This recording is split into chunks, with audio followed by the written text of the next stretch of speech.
Shabbat Shalom, Haverim, Shabbat Shalom, Leikulam, Shabbat Shalom a todos, Shabbat Shalom para o Brasil. Estamos em mais um Shabbat e nós vamos estudar a Palavra do Eterno.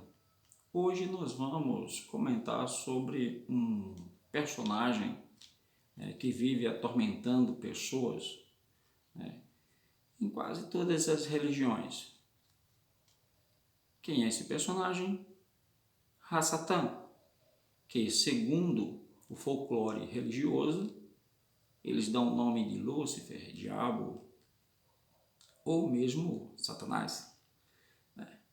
Você está no canal Perfeita Ordem e o meu nome é Gijo Moraes, ou Gutenberg Moraes.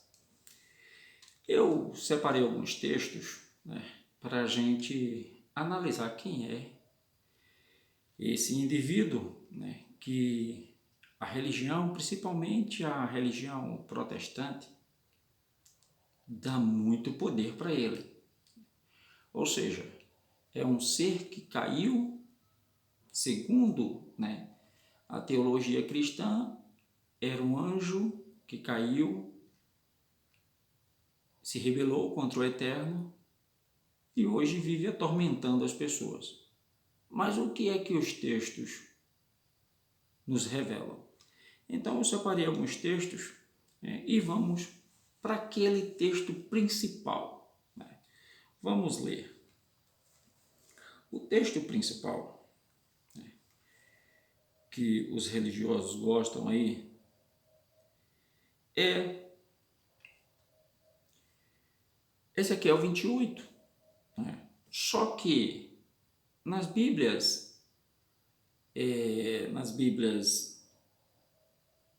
modernas, digamos assim, nós temos a conotação de príncipe ou anjo ou querubim, e na Bíblia israelita nós temos uma conotação bem diferente. Vamos lá, 28,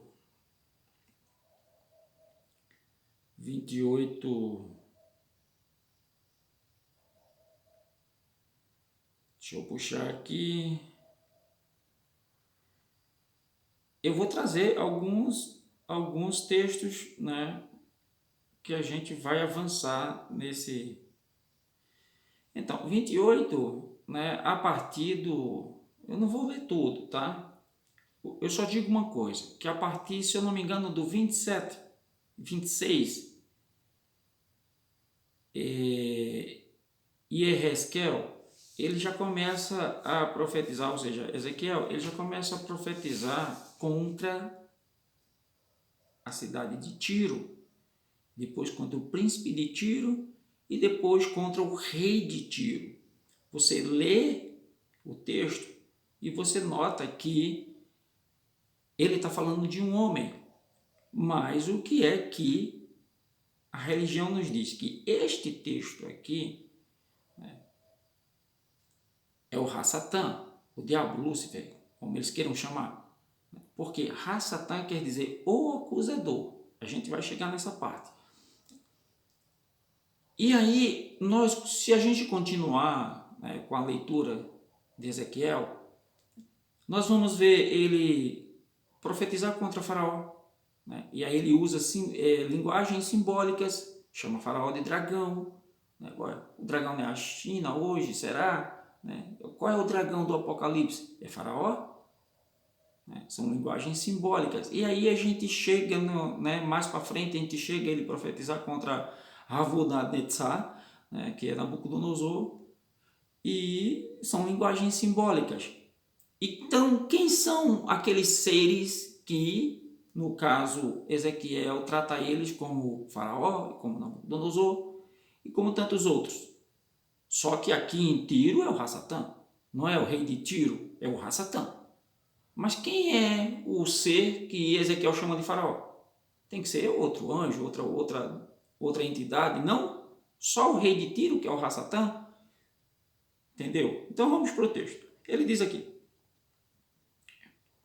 Filho do homem, levanta uma lamentação sobre o Meler de Tiro, ou seja, o rei de Tiro, a dizer-te, Adonai, o Eterno, assim diz, né?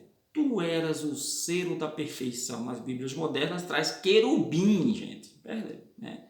Ou seja, é muita adulteração para se criar né, um dogma, ou seja, uma doutrina, cheio de sabedoria e perfeição e formosura, estivesse no Éden, ou seja, estivesse no paraíso. Não quer dizer que é o Éden que Adão e Eva viveu, né? Tu estivesse lá, tu estavas num paraíso, né? Jardim do Criador, certo? Né? Cobriste de todas as pedras preciosas Aí ele sai dizendo, a topázio, o ônix, né, o crisólita, a esmeralda, o ouro, todas as pedras. Em ti se faziam teus tambores e os teus pífanos. No dia em que foste criado, foram preparados. Ou seja, toda criança que nasce, são preparadas coisas para ela. Quando tua criança nasce, hoje não se prepara um quarto. Pois é, não é nem rei, né? E já tem um quarto prontinho para ele. Eu te coloquei com querubim da guarda, estiveste sobre o monte Kadosh do Criador, andaste no meio das pedras afoguentadas. Tudo linguagem simbólica, né? Porque se você for ler quem era Tiro, né? A cidade de Tiro era, sabe, o centro comercial de reis se ricaram, né, às custas de Tiro. Perfeito era nos caminhos desde o dia em que foste criado, até que em ti se achou transgressão. Aí eles usam esse texto para dizer que o diabo era bonzinho e se rebelou, né? Mas ele está falando de um homem. Pela mudança do teu comércio, o teu coração se encheu de violência e pecaste. Pelo que te lancei profanando fora do monte do Criador, e o querubim da guarda te expulsou do meio das pedras afoguentadas, né? Vamos lá. Elevou-se o teu coração, e se você ler a Peshita traz uma linguagem bem mais próxima, né, do original do que isso aqui. Isso aqui é israelita, e se você for ler a outra ainda é pior, as de hoje, né?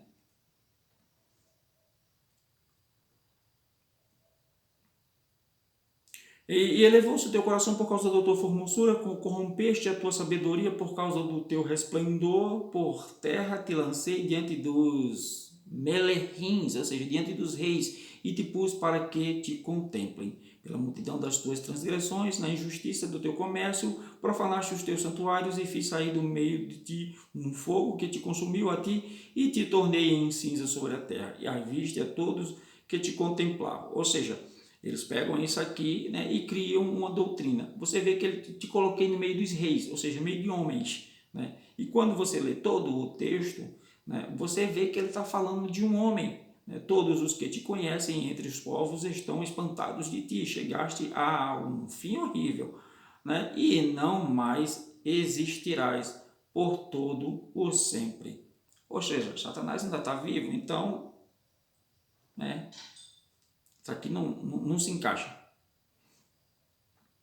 Se você começar o texto, né, lá no comecinho, certo? O que é que ele diz? Né? Filho do homem, né, diz ao príncipe de Tiro, ele fala do príncipe, né? E aí coloca Daniel no meio, né? Coloca Daniel no meio, tu eras mais sábio do que Daniel. Então, deixa eu ver se eu consigo, né, trazer aqui rapidinho a linguagem na Bíblia Peshita, certo? Nós vamos trazer outros textos daqui a pouco, né? Yeshua falando, né, o texto de revelação, e você vê que a linguagem estrela, né, ela é usada de diversas formas. Às vezes para anjo, às vezes para Yeshua, né, o nosso Salvador, e aí eles querem que a linguagem seja usada para o Hassatan também. Agora, veja o que é que diz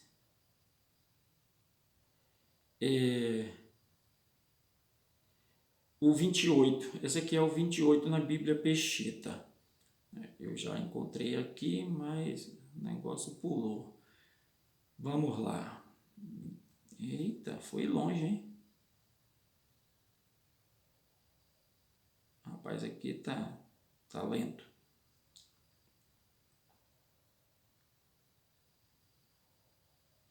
(28), né? Calma, a mesma linguagem, tá? O mesmo texto.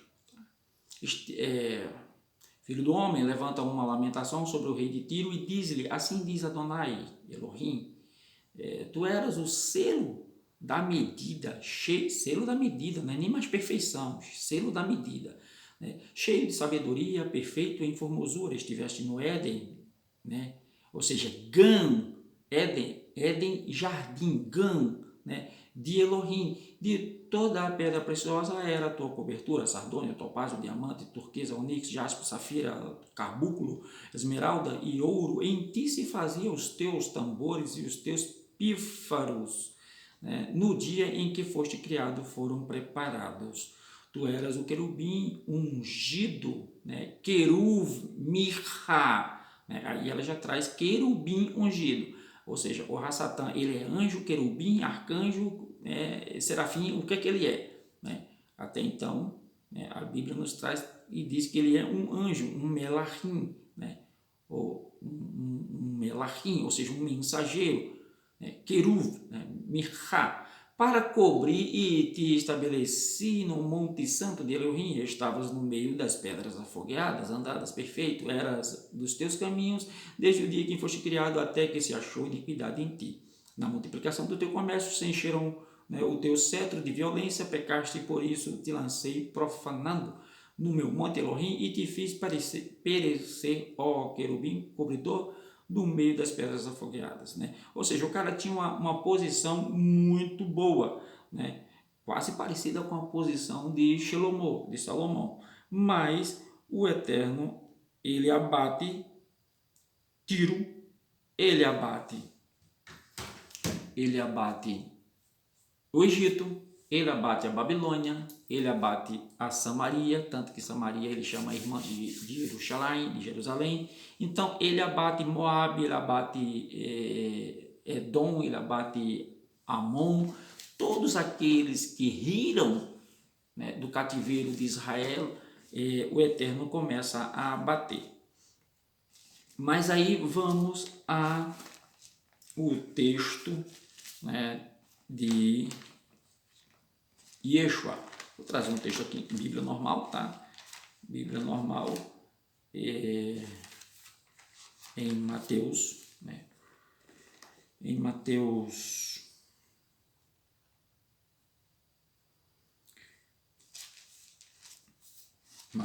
acredito que é Mateus 10,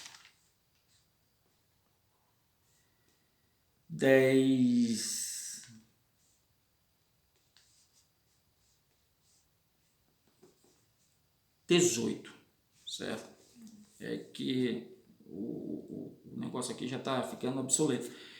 10, 18, e Yeshua está enviando os 70, né?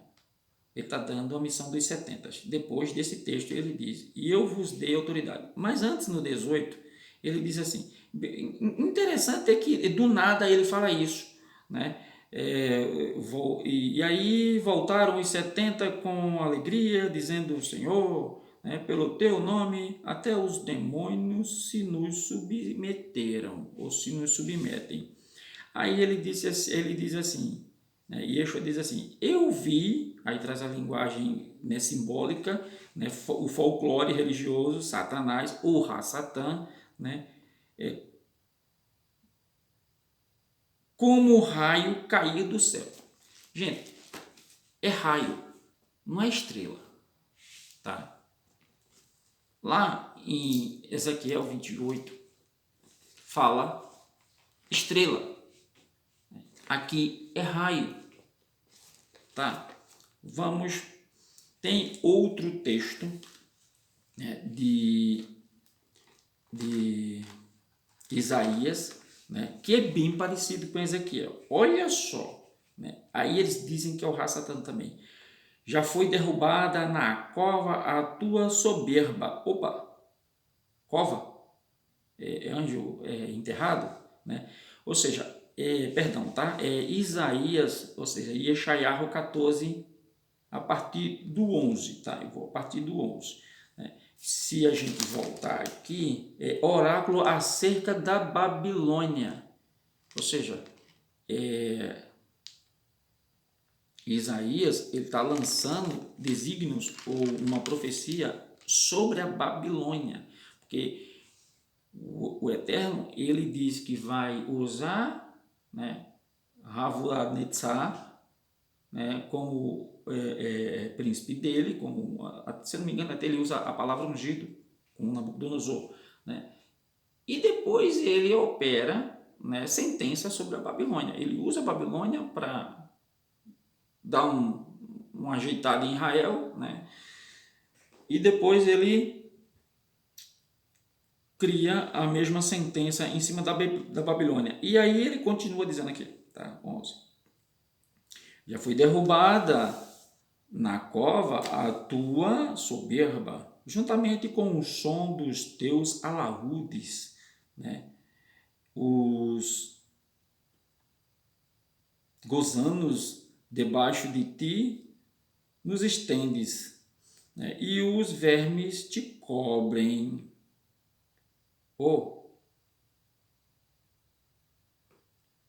A entidade Rassatã o verme vai comer ele, né? Vamos lá. O 12. Como caíste do céu, ó estrela da manhã, filha da alva? Como foste lançada por terra, tu que debilitava as nações? Mas não era isso que o reino babilônico fazia, né? Mas por que tem que ser Rassatã aqui? Tu dizias no teu coração, eu subirei ao céu acima das estrelas de Deus, ou seja, do Eterno, né? Que a linguagem aqui é pagã. Exaltarei o meu trono no monte da congregação, me assentarei. Poxa, Nirod pensou isso, ele era homem, né? Qual o rei César pensou isso, né? Constantino também pensou isso, todos os ditadores, eles têm esse pensamento. Eu sou um Elohim. Os imperadores romanos, eles eram adorados como Elohims. Vamos pensar, todos os imperadores, eles eram adorados como Elohim. O faraó mesmo, ele era adorado como um Elohim, como um deus na linguagem pagã. Né? Então, para com isso. Está falando de Nabucodonosor, Ravorad-Netzar.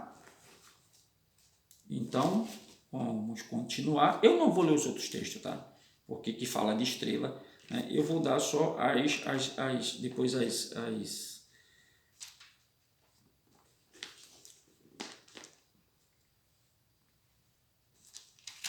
Gente, o texto que eu li é Lucas 14, 10, Lucas 10, 18, tá? Agora tem um em Mateus, se eu me engano, que eu marquei aqui, tem um em Mateus.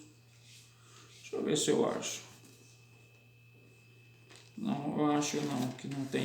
Não, Mateus, ele não, o texto não traz nada não. Mas vamos lá. Vamos trazer outro texto aqui. Agora a gente vai, né, para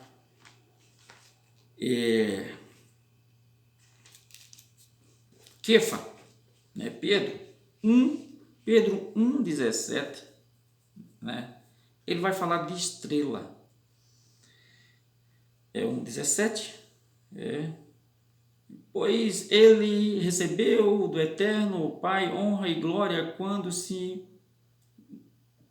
quando da magnífica glória lhe foi dirigida a seguinte voz: este é o meu filho amado, em quem me comprazo.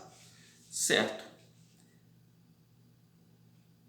E aí no 19 ele diz assim: estamos ainda mais firmes à palavra dos profetas, a qual bem fazeis em estar atentos como uma luz que iluminava em lugar escuro até que o dia clareie e a estrela da alva surja em vossos corações.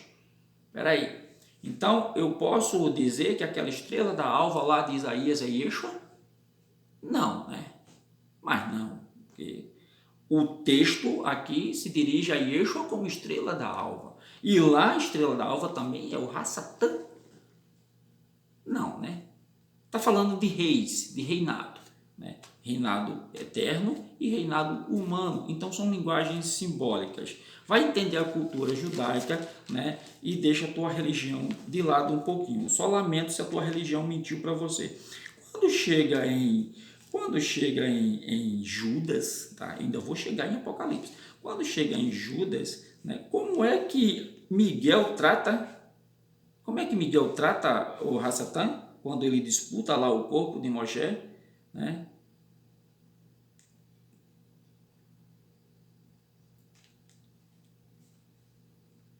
Vamos lá, deixa eu achar aqui, tá? Judas, né? Versículo 9: mas o arcanjo Miguel, quando contendia com Hassatan e disputava a respeito do corpo de Moshe, não ousou pronunciar contra ele juízo de maldição, mas disse: o Eterno te repreenda, porque eles têm missões diferentes, né? Eles têm missões diferentes, né?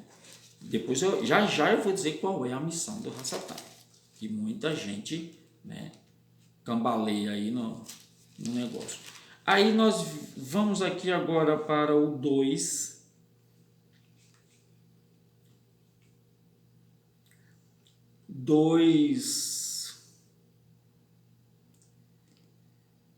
No finalzinho aqui, né?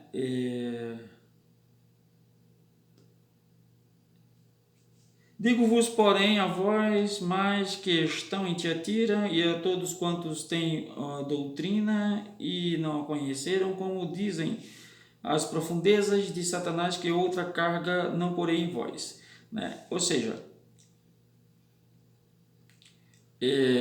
aqui o texto se dirige ao Hassatan. Está dando nome, é diferente. Ó, as cargas que o Hassatan colocou em vocês, a gente não vai colocar, né? Aí vamos para o 20, certo? 20.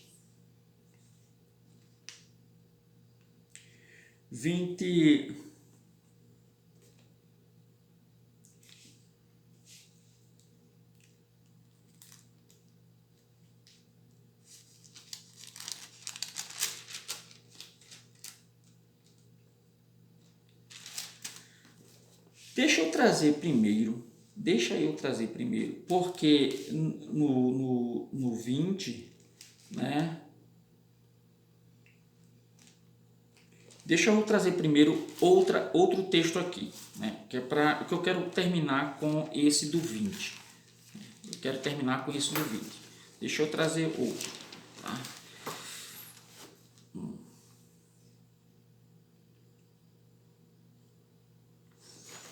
Perdão, é o 22:16, né? Mas o que eu quero trazer é aqui.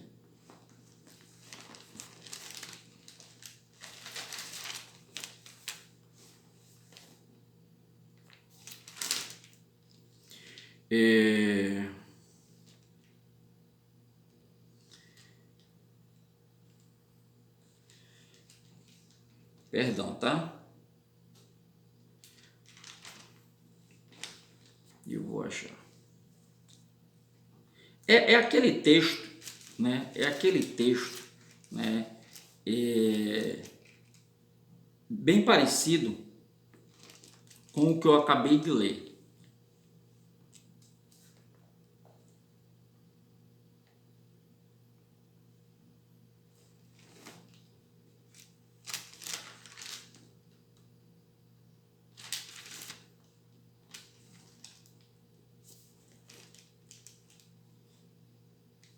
Gente, eu não estou achando. Seria só para completar, tá?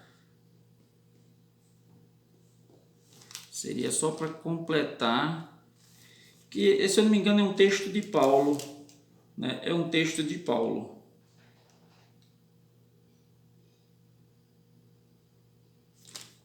Mas vamos então para Apocalipse 20:16, tá? Eu peço perdão aí, né? Porque eu não estou encontrando. Achei.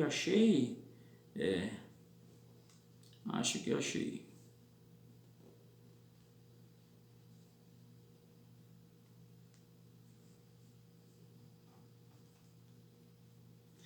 Bom, achei esse texto. Yeshua, ele tá conversando com os fariseus, né? Conversando, né, é uma maneira, né, facinha de falar, mas ele está questionando. E ele diz o seguinte, né, em João 8,44: vós pertenceis ao vosso pai, o Satã, o diabo, né, e quereis executar o desejo dele. Ele foi homicida desde o princípio, né, e não se firmou na verdade, pois não há verdade nele. Você vê que o texto está adulterado. Se eu for ler em outros lugares, não é bem assim, né? Quando ele profere mentira, fala do que ele é próprio, pois é mentiroso e pai da mentira. Ou seja, desde o princípio que ele é mentiroso, desde o princípio que ele é homicida.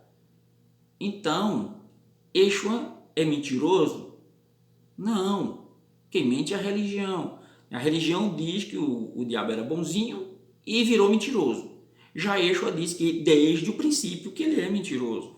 Ou seja, ele foi criado para isso. A palavra do Eterno, ela diz que o Eterno criou todas as coisas e nela o bem e o mal. Senão a gente não tinha livre-arbítrio, se só fosse bem, se a gente não conhecesse o mal, né? Então, vou já chegar na missão do Hasatã.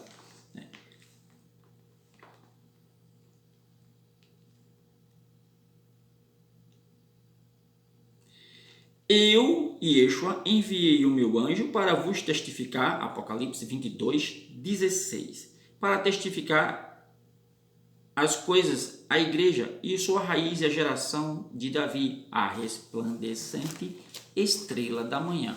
Agora vamos fechar isso aqui, né? E vamos terminar. Jó. O Eterno diz, livro de Jó, o Eterno diz, né? Ou seja, os filhos do Eterno chegam para trazer, prestar conta, né? Todos eles estão prestando conta, né? E junto deles vem o Hasatã, né? E aí o Eterno diz, e aí, o que tu anda fazendo? De rodear a terra. Viste meu servo Jó? Vi, íntegro, sincero, temente. Mas assim é muito fácil. O cara tem tudo, o cara tem uma família, tem filhos, tem riqueza, tem empregado, tem tudo. Aí o Eterno vai, então tira tudo dele. Preste atenção. Vem os filhos do Eterno prestar conta e junto deles vem o Hasatã prestar contas também. Ou seja, Hasatã é, né, na linguagem bem, digamos assim, vulgar, pau mandado. Não tem escolha não, ele tem uma missão e a missão dele é colocar coisas na nossa frente, lógico que é mentira, e depois nos acusar. Foi assim que ele fez com Yeshua. Ele tentou Yeshua? Não, ele questionou. Olha, e se isso, e se isso, e se isso? Yeshua não seria tentado por ele, né? Mas a religião diz que, como é que a religião diz que Yeshua é Deus, né? Ou seja, Jesus é Deus, né? Aí, se eu fosse crer nisso, eu ia crer que Yeshua era o Eterno, né? Aí o Hasatã vem tentar o Eterno. Dá licença, né? Não se encaixa, essa historinha não se encaixa, né? Yeshua diz que ele mente desde o princípio. Aí em Jó está lá dizendo que ele é pau mandado, né? Está numa missão. Qual é o significado do nome dele? No hebraico é Hasatã, que significa o acusador, o inquiridor. Por isso que ele é mencionado como o inimigo das nossas almas, né? Porque quando chegar, o trabalho dele é de promotor, né? Ele só observa, né? Aí quando chega, né? Aí Nas paraxás eu conto o porquê, eu não vou contar aqui agora, não vem o caso, o porquê de o Hassatan ter tido, né, assim, permissão do Eterno para tentar a Jó. Falando tentar, não, ele não tentou a Jó. Né? Ele não tentou, simplesmente ele tirou as coisas de Jó. Né? Agora, quer dar poder para o Satã? Dá, é questão sua. Né? A tua religião dá poder demais ao Satã. Só que, nos textos que a gente leu aqui, nenhum daqueles textos fala dele, e quando fala dele, simplesmente ele é um melahim, ou seja, um mensageiro. Ele tem uma missão, e a missão dele é te acusar quando tu pecar. Ok? Um abraço a todos, né? Um Shabbat Shalom a todos. Eu vou ficando por aqui, né? Eu nem li, né? Ou seja, eu nem recitei a frase, né? Que o Eterno disse para Moshe, né? Quando ele diz assim, guarda o teu sábado, né? Lembra-te do sábado, né? Para o santificar, né? Nem disse no comecinho, não vou dizer, já não disse, né? Mas eu vou terminar com a Birkat Kohanim, né? Yevarechecha Adonai veishmerecha yair Adonai panavelecha vihuneka itzah Adonai panavelecha veyatzelecha shalom. Vetetut et haimet vehaimet teshahe et her. E conhecereis a verdade, e a verdade vos libertará. Se gostou, clica aí, dá um legalzinho aí, dá um joinha, compartilha. Se não gostou, só lamento, mas aqui a gente está para trazer a verdade, a luz da palavra, né, versus o que tua religião te ensinou. Ok? Um abraço a todos, né, e um Shabbat Shalom. Até a próxima.